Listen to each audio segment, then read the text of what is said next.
स्वागत है दोस्तों आप सबका। आज की इस वीडियो में हम चर्चा करेंगे भारत में राष्ट्रवाद भाग 2। इससे पहले एक और वीडियो अपलोड किया जा चुका है दोस्तों।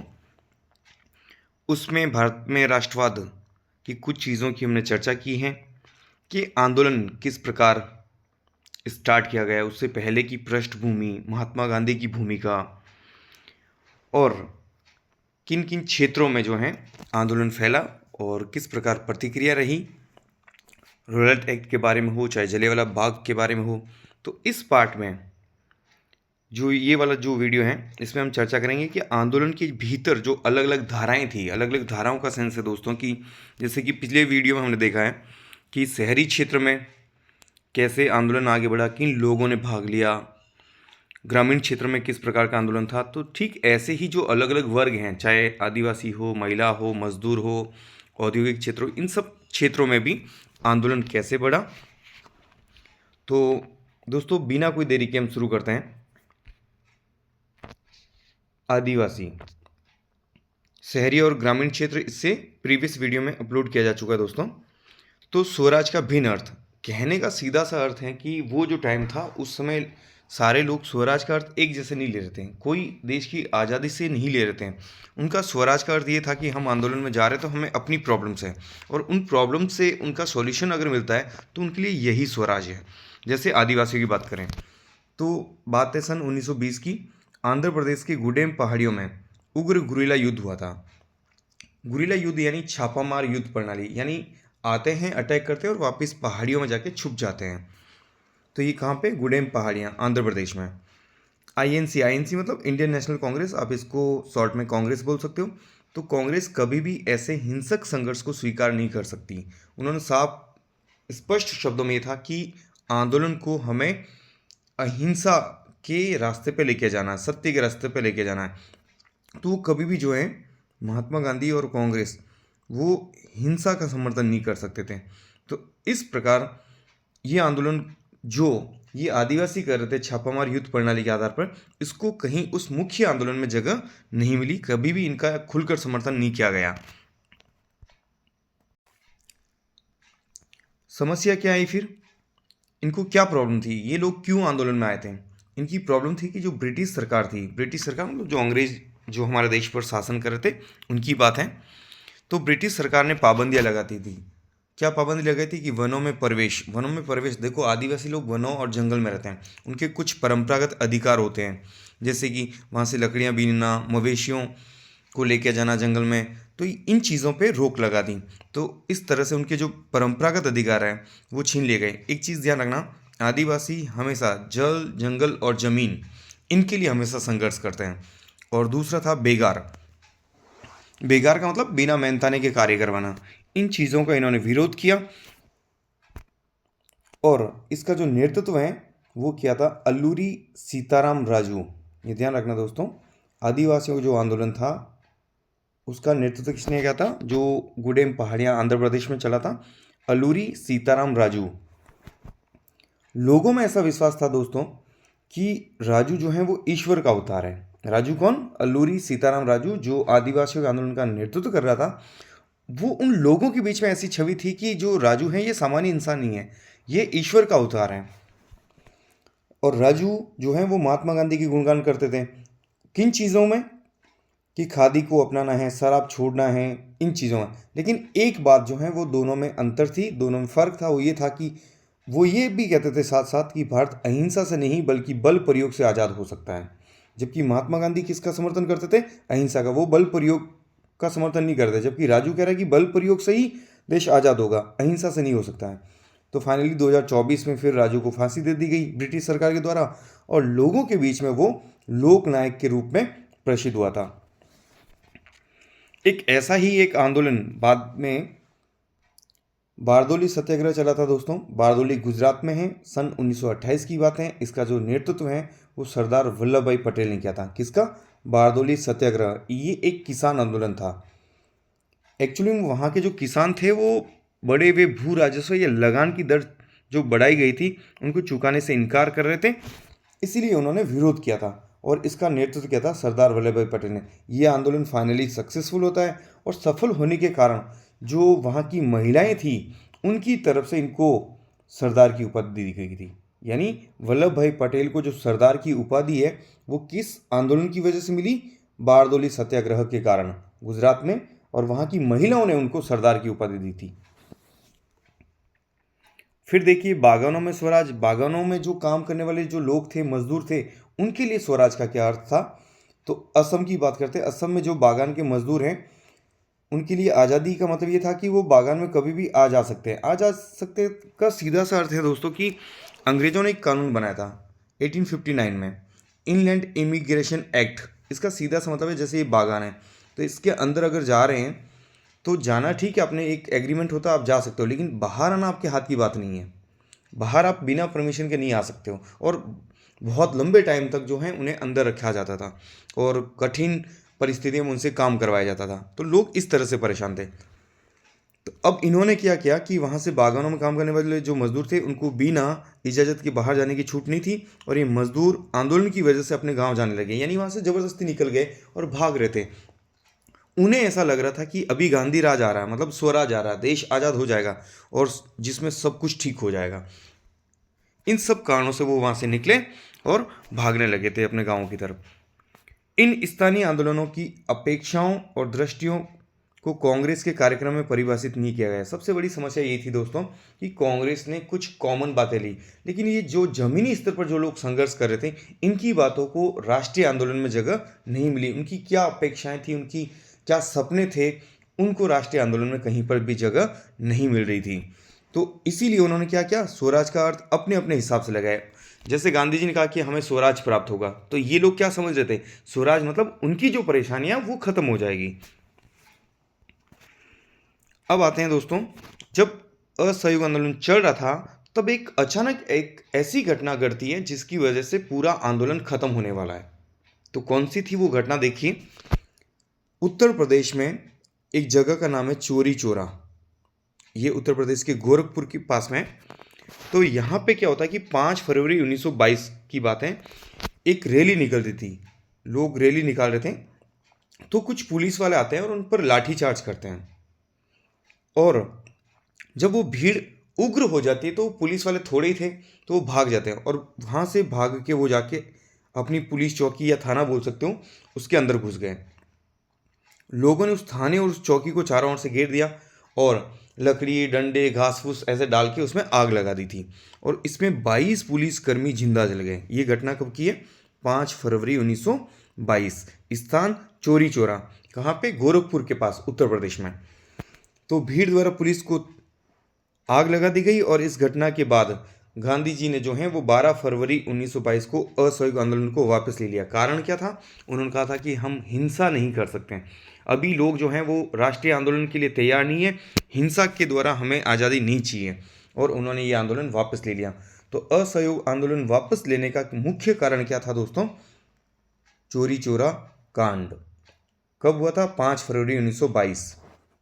और वापस लेने का कारण, क्योंकि इसमें भारतीय लोगों द्वारा या आंदोलनकारियों के द्वारा हिंसा की गई थी, जिसमें 22 पुलिसकर्मी जिंदा जल गए थे। महात्मा गांधी ने कहा कि भले ही वो 22 पुलिसकर्मी थे आपकी नज़र में, थे तो भारतीय ही ना, तो हम हिंसा के द्वारा इस प्रकार के कृत्य करके या ऐसा काम करेगा हम आज़ादी नहीं पा सकते। कुछ लोगों ने आलोचना भी की कि जहाँ एक जगह हिंसा हुई तो पूरे देश में इसको सजा क्यों दी गई।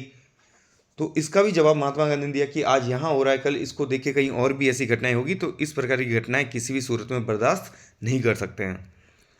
तो ये तो था असहयोग आंदोलन, किस प्रकार शुरू हुआ, कहाँ कहाँ लोगों ने उनका अर्थ कैसे लगाया और कौन सी घटनाएं घटी और किस प्रकार खत्म हुआ है।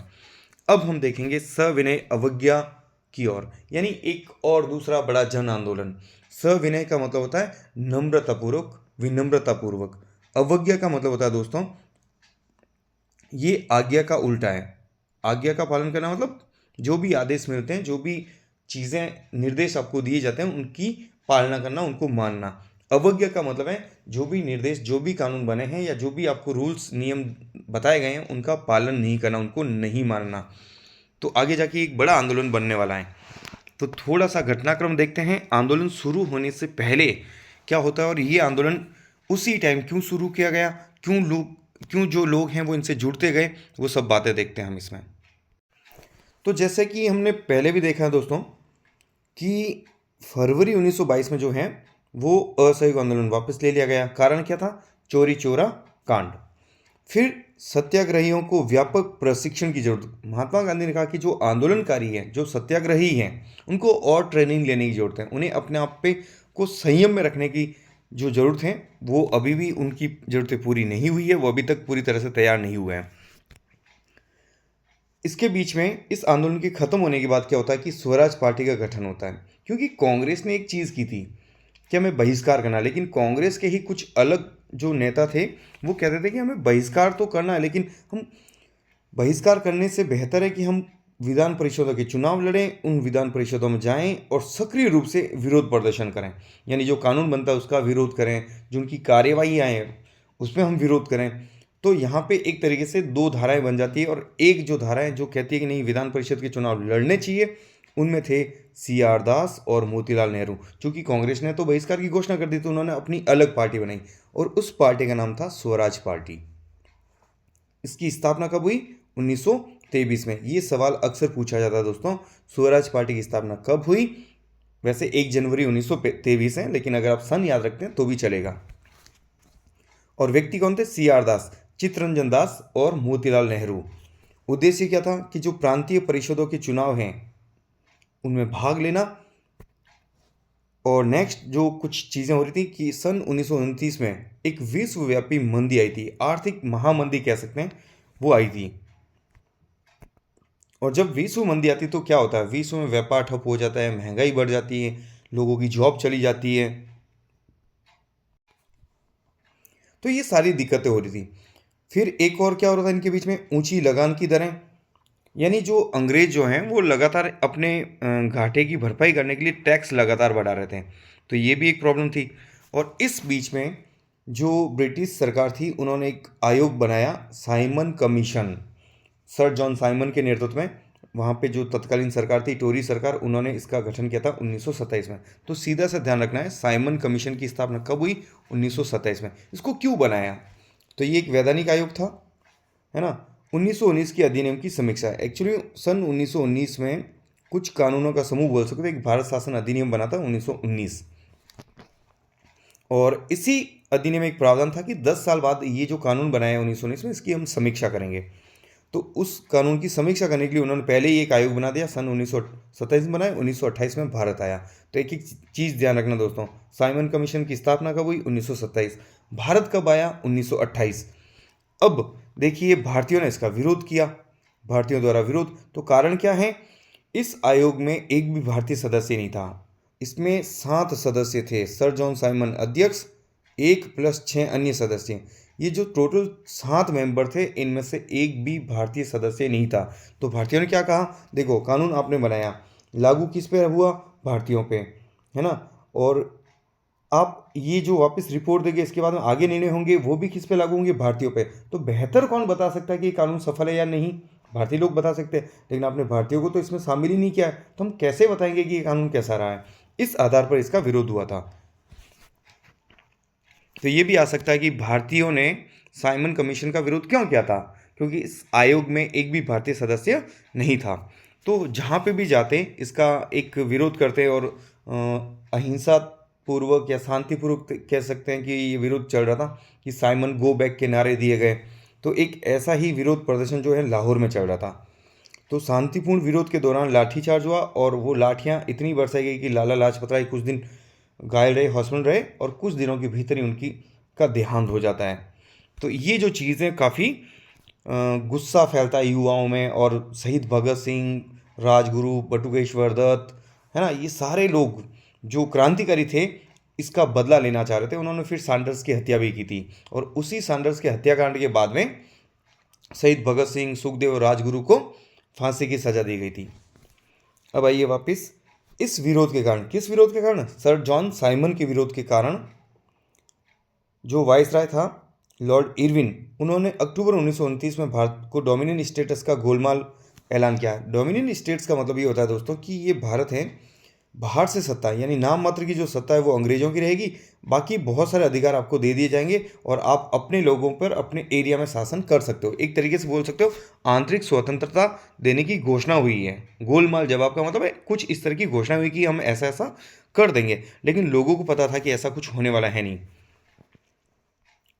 और इस हेतु ब्रिटिश सरकार ने एक गोलमेज सम्मेलन बुलाया। गोलमेज सम्मेलन देखिए दोस्तों, गोल मतलब राउंड है ना, मेज मतलब टेबल।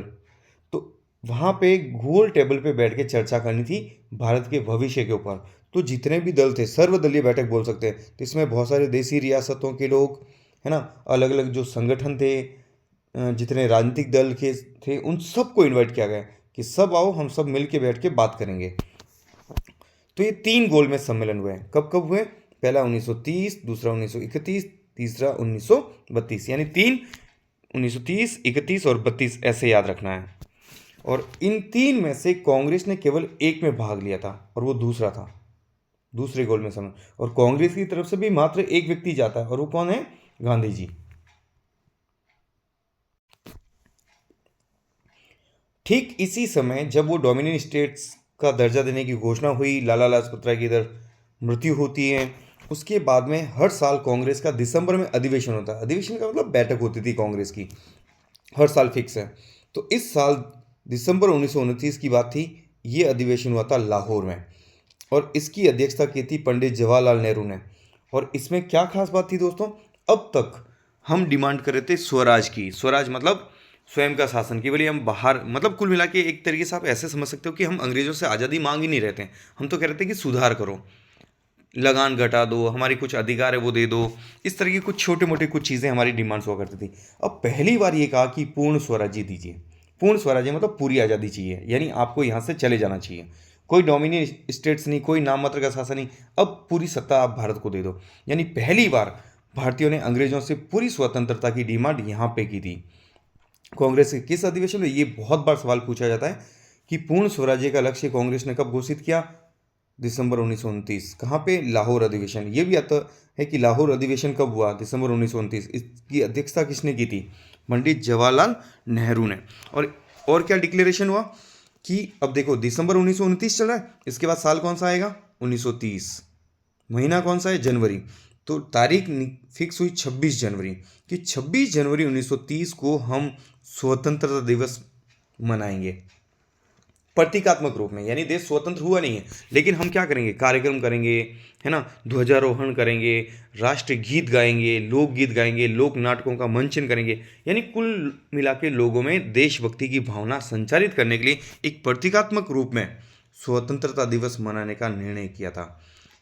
तो पहली बार 26 जनवरी 1930 को पूरे देश भर में मनाया गया। उसके बाद हर साल 26 जनवरी को मनाया जाता रहा।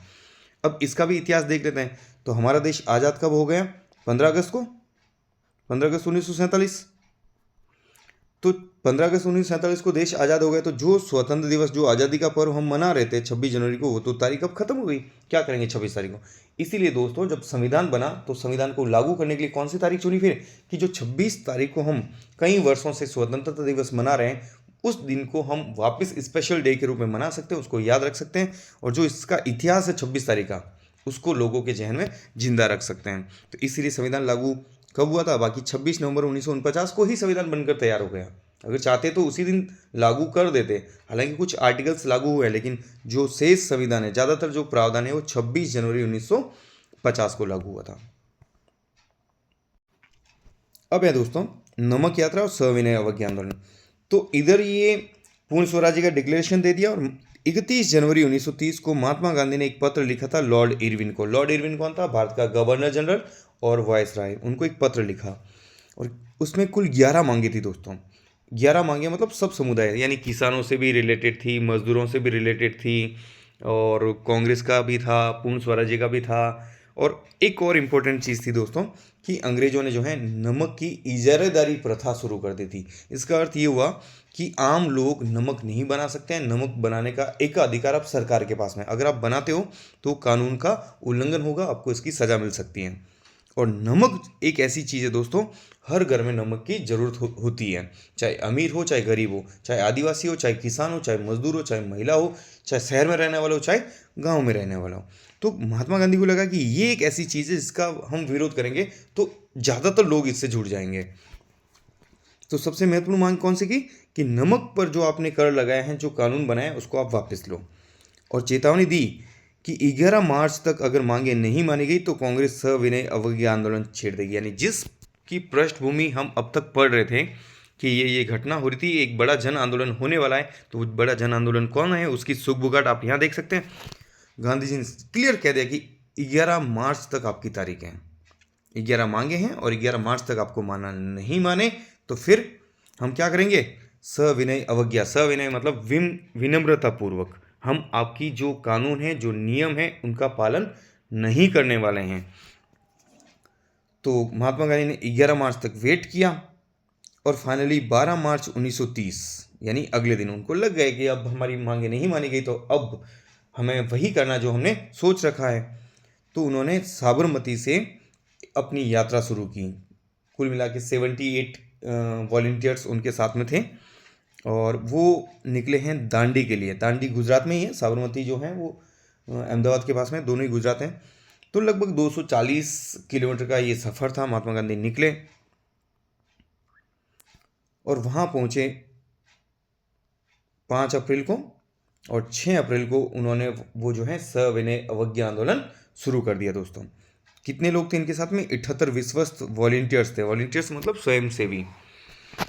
240 किलोमीटर की यात्रा 24 दिन में इन्होंने पूरी की है। और जहाँ पे भी जाते हैं, जहाँ नाइट होल्ड करते हैं, आसपास के लोग इकट्ठे होते हैं, आते महात्मा गांधी को सुनते, यानी वो सभाएं भी करते हैं और उन सभाओं में वो स्वराज का अर्थ क्लियर करते हैं। स्वराज का अर्थ क्लियर करते हैं, लोगों को बताते हैं कि हमें क्यों विरोध करना है, किस प्रकार से विरोध करना है, यानी हिंसा नहीं करनी है, हमारी डिमांड्स क्या है, हम क्या चाहते हैं अंग्रेज़ों से, वो सारी चीज़ें, और लोगों को जागरूक करने का भी कार्य किया। रास्ते में सभाएं स्वराज का अर्थ क्लियर करते थे और शांतिपूर्ण अवज्ञा करने का आह्वान वो उन्होंने किया। तो वो पहुँचे 6 अप्रैल को जो है दांडी पहुँचे और समुद्र का पानी उबाल करके नमक बनाया। पानी उबाल कर देखिए, समुद्र का पानी खारा होता है, उसे बॉईल करते तो भाप बन के उड़ जाती है और पीछे जो है वो खारापन, वो नमक बच जाता है। तो अंग्रेजों ने क्या नियम बनाया, कोई भी भारतीय नमक नहीं बना सकता। महात्मा गांधी समुद्र किनारे पहुंचे और वहाँ नमक बनाया। तो बेसिकली उन्होंने क्या कर दिया, कानून तोड़ा। यही तो है अवज्ञा, यानी आपका जो कानून है हम तो नहीं मानने वाले हैं, आपने कानून बनाया ठीक है, अब आपको जेल में डालना डाल दो, आपको जो करना है कर लो, हम तो आपके कानून नहीं मानेंगे। और ये सब चीज़ें शांतिपूर्वक तरीके से करेंगे, हम हिंसा करके नहीं करेंगे। सविनय अवज्ञा आंदोलन शुरू हो जाता है। औपनिवेशिक कानून का उल्लंघन का आह्वान होता है और कार्यक्रम क्या था, नमक कानून तोड़ो, बहिष्कार करना। फिर से वही जो असहयोग आंदोलन के दौरान हुआ, धरना प्रदर्शन, पिकेटिंग, ये सब चीज़ें चली रही थी। लगान न चुकाना, कर्मचारी अपने इस्तीफे दे रहे हैं, जंगल में रहने वालों ने वन कानूनों का उल्लंघन किया। गांधी जी और खान अब्दुल गफार खान और बड़े जो कांग्रेस के नेता थे उनको गिरफ्तार किया गया। प्रतिक्रिया क्या हुई, पुलिस क्या कर सकती है, अंग्रेज क्या कर सकते हैं, लाठीचार्ज करेंगे, हमला करेंगे, वो तो हिंसा करेंगे, ये सब चीज़ें हुई। लेकिन इस बार आंदोलन थोड़ा संयमित तरीके से था। महात्मा गांधी की सभाओं का असर था, उनकी शिक्षाओं का जो असर था, और लोगों ने कोई ज़्यादातर अधिकतर बोल सकते हम जहाँ हिंसा न के बराबर हुई थी, और छुटपुट अगर देखें तो उनको छोड़ सकते हैं। तो ज़्यादा जो हैं हिंसा से दूर ही रहे लोग, और अहिंसा पूर्वक ये आंदोलन सफल रहा था। इसमें एक और बात है दोस्तों कि पहली बार महिलाओं ने बढ़ चढ़कर हिस्सा लिया था। किसमें, सविनय अवज्ञा आंदोलन में। तो अब 1 साल तक चला। ब्रिटिश सरकार परेशान कि यार इनको कैसे शांत करवाएं, ऐसे तो नहीं चल सकता मामला। तो उन्होंने समझौता किया, किसके साथ, कांग्रेस की तरफ से कौन है लीडर, महात्मा गांधी। ये इरविन कहाँ से आए, ये भारत के तब गवर्नर जनरल थे और वायसराय थे। आप इस तरह समझ सकते हो कि जैसे आज के जो राष्ट्रपति और प्रधानमंत्री है, ये देश के सर्वोच्च हैं, सारे निर्णय ये लेते हैं, सारी ताकत इनके पास में। तो एक तरीके से आप प्रधानमंत्री के जैसे ले लो, देश का सर्वोच्च नेता जो है, सारी ताकत वही इस्तेमाल करता है और वो लोकसभा के प्रति उत्तरदायी है। तो ठीक उस समय वायसराय और गवर्नर जनरल जो हैं वो ब्रिटिश सरकार के प्रति उत्तरदायी था। तो इनके बीच में समझौता हुआ। समझौता कहाँ पे हुआ, दिल्ली में। कब होता है, 5 मार्च 1931। ये भी प्रश्न आता है दोस्तों, गांधी इरविन पैक्ट क्या है, या गांधी इरविन समझौता कब हुआ, 5 मार्च 1931। इसे दिल्ली समझौता भी कहते हैं, ये भी ध्यान रखना। अब समझौता हुआ तो कुछ बातें क्लियर होगी। क्या समझौते होते, देखिए क्या क्या बातें, क्या प्रावधान होते हैं इसमें। तो इसमें सबसे पहले तो देखो क्या होगा, आंदोलन वापस लेना होगा, तभी बात आगे बढ़ेगी। इसीलिए तो ये समझौता हुआ है। तो गांधी जी ने गोलमेज सम्मेलन में हिस्सा लेने पर सहमति दे दी, आंदोलन स्थगित। यानी जो 3 गोलमेज सम्मेलन थे 1930, 1931, 1932, तो 1930 वाला निकल गया, 1931 चल रहा है। तो 1931 में जो गोलमेज सम्मेलन होगा दूसरा वाला, उसमें गांधी जी जाएंगे, ये ऐसा डिसाइड हुआ। और आंदोलन को क्या कर दिया गया, स्थगित यानी वापस ले लिया गया। राजनीतिक कैदियों को रिहा करेगी सरकार, कि जितने राजनीतिक कैदी, देखिए कैदी का अर्थ तो ये कि कोई मर्डर के केस में गया, कोई लूट और डकैती के केस में गया, लेकिन राजनीतिक कैदी का अर्थ ये कि सरकार का विरोध करने के कारण सरकार ने जिनको अरेस्ट किया है वो राजनीतिक कैदी, और सरकार आंदोलन के दौरान जिन भी लोगों को अरेस्ट किया है उन सबको रिहा करेगी। और समुद्र के किनारे नमक बनाने का अधिकार मिल गया, जब्त की गई संपत्ति वापस ले ली गई, लोगों को दे दी, और त्यागपत्र देने वालों को वापस बहाल, यानी सरकारी नौकरियों से जिन्होंने भी त्यागपत्र दिया है उनको वापस सरकारी नौकरी में बहाल किया गया। अब आता है दूसरा गोलमेज सम्मेलन, दिसंबर 1931, द्वितीय गोलमेज सम्मेलन लंदन में। ठीक है, एक और चीज़, कहाँ होते गोलमेज सम्मेलन, लंदन में। गांधी जी ने भाग लिया था आईएनसी की तरफ से, और इसके अलावा बहुत सारे देसी रियासतों के राजाओं ने, अम्बेडकर ने, बहुत सारे भारतीयों ने भाग लिया था, लेकिन बात कर रहा हूँ मैं कांग्रेस की तरफ से। वार्ता बीच में टूटी, गांधी जी भारत लौटे। इसका मुख्य कारण ये था दोस्तों कि वहाँ भारत में प्रतिनिधित्व को लेकर थोड़ा सा एक विवाद था, कि अम्बेडकर कह रहे थे कि जो दलित लोग हैं उनको पृथक निर्वाचन क्षेत्र मिलना चाहिए। पृथक निर्वाचन क्षेत्र का मतलब है प्रतिनिधि जो हैं वो दलित होंगे, वोटर्स भी दलित होंगे। महात्मा गांधी को लगा कि नहीं, इससे समाज टूट जाएगा। ऐसे तो फिर जैसे कि दलित अलग हो जाएंगे, उनका अगर इस तरह की डिमांड करेंगे, फिर मुस्लिम अलग हो जाएंगे, वो अपनी डिमांड करेंगे, तो देश टुकड़ों टुकड़ों में बढ़ जाएगा और ये कभी एक नहीं हो पाएगा। तो उन्होंने इस चीज़ को सिरे से नकारा। तो इस बीच में, इस सम्मेलन के दौरान ही गांधी जी और अंबेडकर के बीच में विवाद हो गया और समाधान कुछ निकला नहीं। तो गांधी जी ने वहाँ पे छोड़ दिया और उन्होंने आरोप लगाया कि ये सब चालें ब्रिटिश सरकार की है, वो जानबूझ के ये माहौल बिगाड़ रही। तो उन्होंने वापस आ गए वहाँ से, लंदन से, और फिर सविनय अवज्ञा आंदोलन उन्होंने शुरू कर दिया, वापस आ गए यहाँ 1932 में। अब आप कहोगे 1931-32 कैसे, दिसंबर 1931 की बात थी, वहाँ गए, असफल हुआ गोलमेज सम्मेलन, तो वापस आ गए, 1932 में स्टार्ट किया।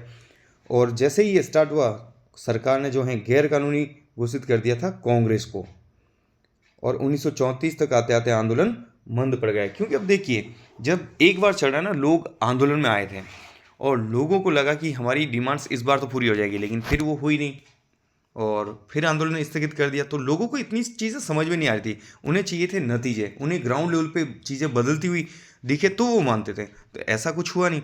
तो जब वापस दोबारा शुरू हुआ 1932 में आंदोलन, तो लोग उस उत्साह से नहीं जुड़ पाए जिस उत्साह से वो पहले जुड़े थे। अब यहाँ पे हम देखते हैं कि इस आंदोलन को लोगों ने कैसे लिया, किसको, सविनय अवज्ञा। फिर से स्वराज का अर्थ, तो देखिए गाँव में जो संपन्न किसान थे, किसान समुदाय थे, जैसे गुजरात के पाटीदार और यूपी के जाट वगैरह, तो इन्होंने आंदोलन को कैसे लिया। जो अमीर किसान थे वो व्यावसायिक फसलों की खेती करते थे, व्यापार में मंदी और गिरती कीमतों से परेशान थे। तो जाहिर सी बात है, जिसकी जो परेशानी है ना, वो उसी संदर्भ में अपना अर्थ लेगा और उसी संदर्भ में वो जो है वो सपोर्ट भी करेगा। तो सरकारी लगान चुकाना मुश्किल हो गया था। तो 1931 के बाद के घटे बिना लगान के घटे बिना आंदोलन समाप्त, दोबारा उन्होंने हिस्सा नहीं लिया। यानी वो चाह रहे थे कि लगान की जो दरें हैं वो कम हो, और वो हुआ नहीं। तो इस तरीके से उन्होंने दोबारा जो है आंदोलन भाग नहीं लिया। लेकिन जो गरीब किसान थे वो देखिए वो क्या चाह रहे थे, वो चाह रहे थे कि जो पट्टे पर ज़मीन मिलती है जमींदारों की, भाड़ा चुकाना मुश्किल हो जाता है और वो भाड़ा माफ़ हो। यानी वो चाह रहे थे कि भाई जो ज़मीन है वो हमारे नाम नहीं है, हम तो किसी और की ज़मीन लेके हम खेती करते हैं, और जो खेती करके हमें किराया चुकाना पड़ता है वो किराया चुकाने की स्थिति में हम हैं नहीं। तो वो भाड़ा माफी चाहते थे। कांग्रेस अमीर किसानों और जमींदारों को नाराजगी की वजह से भाड़ा विरोधी आंदोलन को समर्थन नहीं दिया, और कांग्रेस ने इन छोटे किसानों को तब सपोर्ट नहीं किया था। उन्हें लगता था कि यार ये जो जमींदार हैं, जो ये अमीर किसान हैं, ये नाराज हो जाएंगे, क्योंकि कांग्रेस का जो सोर्स ऑफ इनकम है, जो पैसा आता था, फंडिंग होती थी, वो ये लोग करते थे। तो उन्हें लग रहा था कि यार ये लोग नाराज हो जाएंगे। तो उनकी नाराजगी से बचने के लिए गरीब जो किसान थे उनकी डिमांड को उन्होंने आंदोलन में लिया ही नहीं। तो दोबारा ये भी नहीं जुड़े। व्यवसायी वर्ग यानी उद्योगपति बोल सकते हो, बिजनेसमैन बोल सकते हो, उन्होंने स्वराज का क्या अर्थ लिया, उनका क्या रोल रहा सविनय अवज्ञा आंदोलन के दौरान। उन्होंने विदेशी वस्तुओं के आयात से सुरक्षा चाहते थे। उन्हें पता है कि बाहर की चीज़ें अच्छी कम जो फैक्ट्रियों कारखानों बन के आएगी, सस्ती हैं, तो वो माल ज़्यादा बिकेगा। तो वो चाह रहे थे कि बाहर से जो आयात हो रहा है वो नहीं हो। और रुपया स्टर्लिंग विनिमय अनुपात में बदलाव हो, वो चाहते थे कि जो है रुपया की कीमत बढ़ाई जाए ताकि हमारा फ़ायदा हो, है ना, विनिमय में रुपया मजबूत हो, जिससे आयात में कमी आएगी और हमारे यहाँ पे स्थानीय उद्योगों को फ़ायदा होगा। व्यावसायिक हितों की रक्षा, यानी वो कुल मिलाकर के अपने बिजनेस की फेवर की चीज़ें करवाना चाह रहे थे। इसलिए कुछ पहले भी संस्थाएं उन्होंने बनाई। सन 1920 में भारतीय औद्योगिक और व्यावसायिक कांग्रेस की स्थापना उन्होंने की थी। किन्होंने? उद्योगपतियों ने। यहाँ पे हम देख रहे हैं दोस्तों कि आंदोलन को अलग अलग वर्गों ने कैसे लिया एक बार फिर से। तो Indian industrial and commercial Congress की स्थापना 1920। 1927 में भारतीय वाणिज्य और उद्योग परिसंघ की स्थापना हुई थी। इसको फिक्की भी बोल सकते हैं दोस्तों, federation of Indian chamber of commerce and industry. तो फिक्की की स्थापना सन 1927 में। कुछ बड़े उद्योगपति थे, देखिए पुरुषोत्तम दास ठाकुरदास और जीडी बिरला जैसे जो उद्योगपति थे, उनके नेतृत्व में उद्योगपतियों ने भारतीय अर्थव्यवस्था पर औपनिवेशिक नियंत्रण का विरोध किया। सीधा सा है दोस्तों कि कुल मिला के वो चाह रहे थे कि जो औपनिवेशिक सरकार है, सरकार जो है वो बिजनेस पर कंट्रोल कम से कम करें। इसलिए ये सारे संगठन स्थापित किए या आंदोलन से जुड़े, कांग्रेस को सपोर्ट किया, ये सब चीज़ें थी। यानी एक ऐसा युग जहाँ कारोबार पर औपनिवेशिक पाबंदियाँ नहीं होगी, इनके लिए स्वराज का अर्थ ये था कि एक ऐसा युग आएगा जहाँ कारोबार मतलब व्यापार पर औपनिवेशिक जो पाबंदियाँ ना वो बिल्कुल न के बराबर होगी। अब हैं औद्योगिक श्रमिक वर्ग। तो औद्योगिक जो श्रमिक वर्ग हैं, यानी उद्योगों में, एक तो हमने उद्योगपतियों के बारे में देखा, अब उन्हीं उद्योगों में जो श्रमिक लगे हुए हैं वो क्या देख रहे हैं। तो नागपुर के अलावा कहीं हिस्सा ही नहीं लिया इस बार, यानी सिर्फ नागपुर में जो उद्योग थे वहाँ काम करने वाले मजदूरों ने हिस्सा लिया था। और उनकी भी मांगे क्या थी। अब जाहिर सी बात है, अब इतना लॉजिक लगा लो कि हम किसकी बात करें। किसानों की बात करें तो किसानों की प्रॉब्लम्स क्या है, मजदूरों की बात करेंगे मजदूरों की क्या प्रॉब्लम हो सकती है। कम वेतन, खराब कार्य स्थितियाँ, यानी जहाँ पे वो काम करते थे वो कंडीशंस ठीक नहीं थी। और इसके अलावा 1930 में रेलवे कामगारों ने हड़ताल की थी और 1932 में गोदी कामगारों ने हड़ताल की थी। यानी गोदी मतलब जहाज और जो नाव हैं इनमें काम करने वाले लोगों ने हड़ताल कर दी, और रेलवे वालों ने कब हड़ताल की थी? 1930 में। ये मजदूरों की बात कर रहा हूँ मैं दोस्तों। महिलाएं, भारतीय राष्ट्रीय आंदोलन में पहली बार ऐसा हुआ है कि पहली बार औरतों ने बड़े पैमाने पर आंदोलन में भाग लिया। तो ये अपने आप एक प्रश्न है, पहली बार भारतीय औरतों ने या भारतीय महिलाओं ने किस बड़े आंदोलन में हिस्सा लिया? सविनय अवज्ञा आंदोलन में। इसके अलावा और इन्होंने क्या किया? महिलाओं ने जुलूस में भाग लिया, नमक बनाया, पिकेटिंग की। पिकेटिंग मतलब शराब की दुकानों और विदेशी कपड़ों की जो दुकान थी उसके बाहर धरना प्रदर्शन करना। और सार्वजनिक भूमिका में इजाफा पर उनकी स्थिति में कोई परिवर्तन नहीं।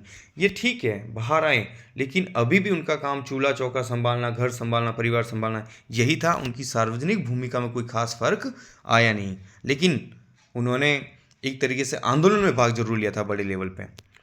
क्रांतिकारियों ने इसको कैसे लिया था? तो 1928 में एक संगठन स्थापित हुआ था दोस्तों, हिंदुस्तान सोशलिस्ट रिपब्लिकन आर्मी। इसको HSRA बोल सकते हो आप, हिंदुस्तान सोशलिस्ट रिपब्लिकन आर्मी। इसकी स्थापना हुई थी फिरोज शाह कोटला मैदान, नई दिल्ली में। ठीक है ना, अभी जो नई दिल्ली में, उस समय दिल्ली बोलते थे। तो भगत सिंह, जतिन दास, अजय घोष और बहुत सारे क्रांतिकारी इसके थे, चंद्रशेखर आज़ाद वगैरह, सब इस संगठन के सदस्य थे। तो इन्होंने क्या किया? इन्होंने ब्रिटिश प्रतीकों को निशाना बनाया। यानी सीधी सी बात है, ये महात्मा गांधी से अलग रास्ते पे थे। इनका तो सीधा सा था कि क्रांति करो, बिना क्रांति के देश आज़ाद होगा नहीं, और अंग्रेज ऐसे छोड़ के जाने वाले नहीं हैं। सन 1929 में भगत सिंह, बटुकेश्वर दत्त ने लेजिस्लेटिव असेंबली में बम फेंका था। और वो बम किसी को मारने के लिए नहीं फेंका था दोस्तों, ऐसी जगह फेंका जहाँ पे धमाका हो, और वो चाह रहे थे कि हमें लोग कवर करें, हमारी बात सुने। इस वजह से उन्होंने बम फेंका था। और बम फेंकने के बाद वो वहाँ से फरार नहीं हुए, बल्कि गिरफ्तारी दी थी। इससे पहले उन्होंने सैंडर्स की हत्या कर चुके थे। तो अब यहाँ पे वो अरेस्ट होते हैं, और बाद में सारे केस इनके खिलाफ जितने भी थे वो खुलते हैं। चाहे लाहौर बम कांड हो, चाहे सैंडर्स का हत्याकांड हो, चाहे ये असेंबली में जो बम फेंका, इन सबको मिला के फाइनली उनको फांसी की सज़ा दे देते हैं। तो 23 मार्च 1931 को भगत सिंह, सुखदेव, राजगुरु को फांसी हो जाती है। और चंद्रशेखर आज़ाद जो है वो इलाहाबाद, जिसको अभी वर्तमान में प्रयागराज नाम से हम जानते हैं, नाम बदल दिया गया है, तो प्रयागराज में एक पार्क है, वहाँ अंग्रेज़ों से उनकी जो पुलिस उनसे फायरिंग के दौरान आमना सामना हुआ और वो वहाँ पे शहीद हो जाते हैं। और इनकलाब जिंदाबाद का नारा भी शहीद भगत सिंह ने दिया था। और क्रांतिकारियों की बात करें तो इनके लिए पूर्ण स्वतंत्रता चाहिए थी, बस इसके अलावा कुछ नहीं। और ये जो पूर्ण स्वतंत्रता है ये क्रांति के माध्यम से मिलेगी। और समतापूर्ण समाज, समतापूर्ण मतलब समाज का जो आखिरी व्यक्ति है, चाहे गरीब से गरीब है, उसे भी सम्मानपूर्ण जीवन मिले, गरिमापूर्ण जीवन मिले। तो ये इनका लक्ष्य था दोस्तों। तो इस वीडियो में इतना ही। इस जो भारत में राष्ट्रवाद है इसका एक वीडियो और आएगा बहुत जल्दी, वो भी अपलोड किया जाएगा दोस्तों। और इसका पहला पार्ट आपने नहीं देखा तो वो भी देख सकते हैं, जिसका लिंक मैं डिस्क्रिप्शन में दे दूंगा। Thank you so much for watching.